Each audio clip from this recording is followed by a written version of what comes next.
I will come for you.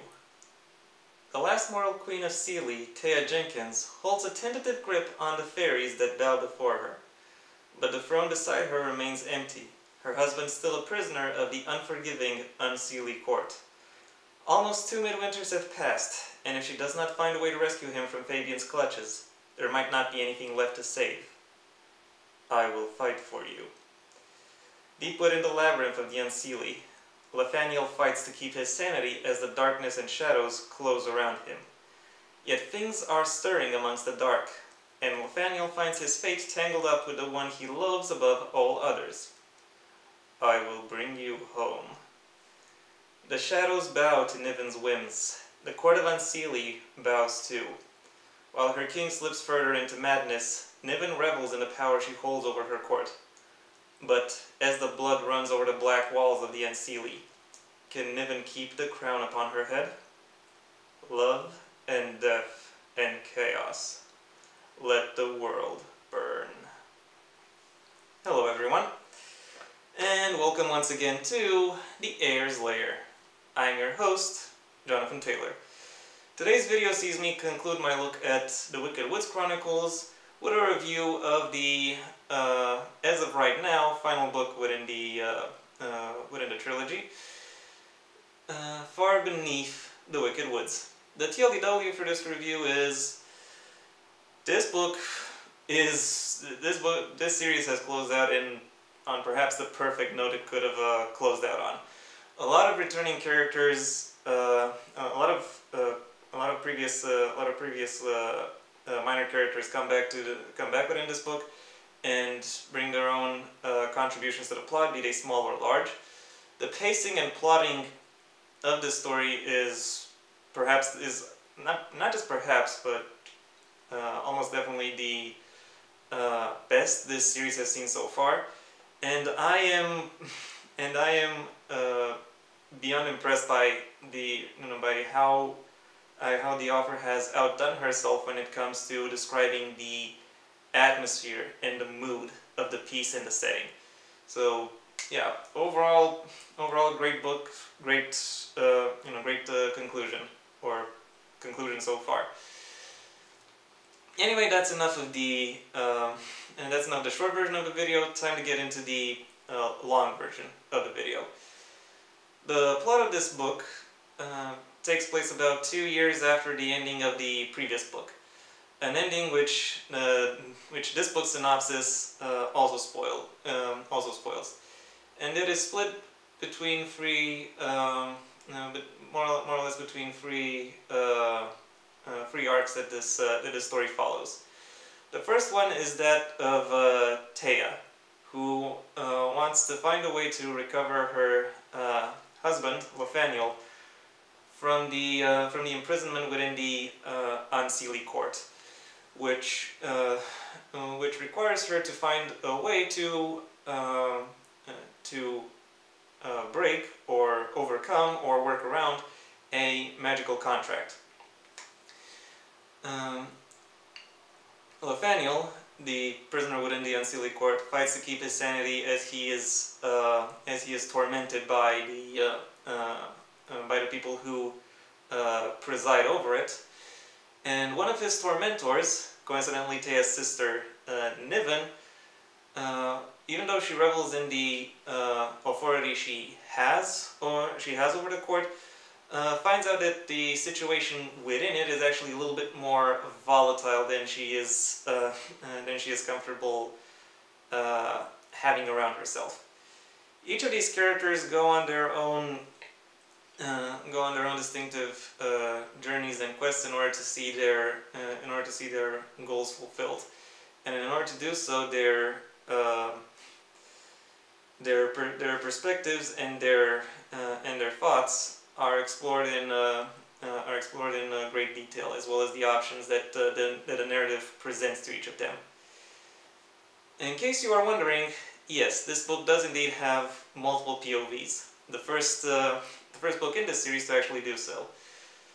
And to Lydia's credit, she actually is very well aware of how to use these POVs. Not only does she not make too many mistakes with them, as in I can always tell which character is written from, which chapter is written from which POV, and not just because their names are given at the beginning of each chapter.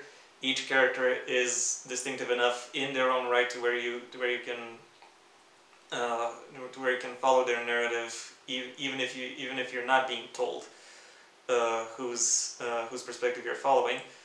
But also she manages to employ them in creative ways that actually enhance the setting and improve the narrative.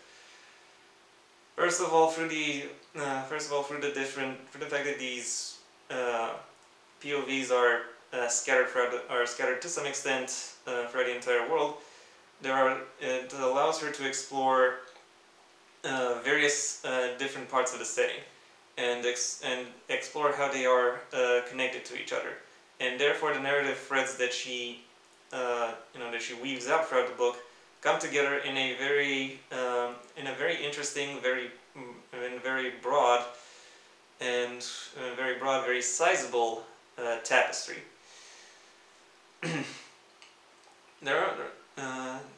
I particularly have to highlight the way she manages to present the differences between the two courts of fairy, the Seelie court and the Unseelie court, and what makes each of them work, or in this case, what prevents each of them from actually working. Nevertheless, given two of the perspectives that this book explores, two of the POVs that this book is written in, are located at the Unseelie court, that portion of the setting receives the lion's share of attention, and she knows just how to use it in order to really bring out the. Sorry about that. And she knows just how to use that in order to enhance the setting and improve the narrative. Stylistically and from a conceptual standpoint, the Unseelie court is quite simplistic. The gimmick it is based around is quite simple to understand, and the castle itself is from a visual standpoint just consists of various shades of black. But the metaphorical layering that Lydia manages to use upon the various parts of the castle really help shape the Unseelie castle as a dynamic and changing entity. Everything within it is made of mist, darkness, nightmares, madness, bloodlust, gore, and all of these aspects contribute to painting a particular character within the Unseelie court, and better represents the storm that brews between the castle's walls. This also helps elevate the stakes of the narrative because it allows the author to better present the obstacles that the characters will have to overcome in order to survive the narrative. Not just the main characters, but the side characters as well. The final thing I want to highlight that showcases just how good Lydia manages to use multiple perspectives is the fact that this book finally, thankfully, manages to redeem Thea. The arguable main character of this entire series is, for once, neither a victim nor a tag-along character who passively interacts with her surroundings while more competent characters actually solve the plot around her. Because of this split between POVs, she is given a lot more focus, not just in her mental and emotional state, but also in her physical state and physical actions, which she has to partake in to a much more sizable extent. And to the character's credit, she fully steps up to the plate. She fully goes out into the world and seeks to implement the changes that she wants to see implemented. She confronts the consequences of her actions. She and yeah, she very much comes into her own. She really becomes the standout character that she was always supposed to be. And I can't help but be very grateful for this book for finally, for finally giving me that, for finally showcasing what makes Thea an interesting character in and of herself, regardless of the setting around her. Because that also makes a lot of the character arcs around her, a lot of general story arcs around her become that much more interesting, that much more noteworthy, and makes me that much more curious to actually follow them. I've said in the past that I don't really buy her relationship with Nathaniel, even though they're married and they are described as being very happily married.